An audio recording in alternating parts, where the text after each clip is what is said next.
Problem and டைசஸில் வந்து ஒரு question பார்க்க போகிறோம். ஸோ வீடியோ பார்க்குறவங்க மறக்காமல் லைக் பண்ணிட்டு பாருங்கள். கொஷின் என்னென்னு பாருங்கள். ஒரு டைஸ் வந்து 4 டைம்ஸ் த்ரோ பண்ணுறாங்க. அதோட 4 பொசிஷன்ஸும் நம்மக்கிட்ட கொடுத்துட்டு 4ஓட ஆப்போசிட் வேல்யூ என்னவாக இருக்கும் அப்படின்னு கேட்டிருக்காங்க. ஓகேவா?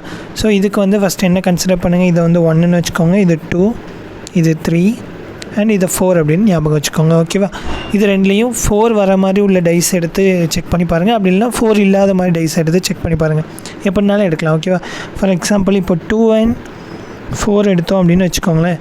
ரெண்டுலேயும் காமனாக என்ன இருக்குது? 3 காமனாக இருக்குது ரெண்டுலேயுமே. அப்போது 3ஐ வச்சு ஒரு ரொட்டேட் பண்ணணும் கிளாக் வைஸ். அதேமாதிரி இங்கேயும் கிளாக் வைஸ் ரொட்டேட் பண்ணுங்கள். அப்போ ஆன்சர் எழுதணும் அப்படின்னா 3, 5, 4. சிமிலர்லி கீழே 3, 2, 1. ஓகேவா? அப்போது 5க்கு ஆப்போசிட் 2, 4க்கு ஆப்போசிட் 1. ஸோ ஆன்சர் என்னது? 4க்கு ஆப்போசிட் 1. இதே மாதிரி 3க்கு ஆப்போசிட் வேல்யூ என்ன அப்படின்னு கமெண்ட் பண்ணுங்கள். ஓகேவா? தேங்க்யூ.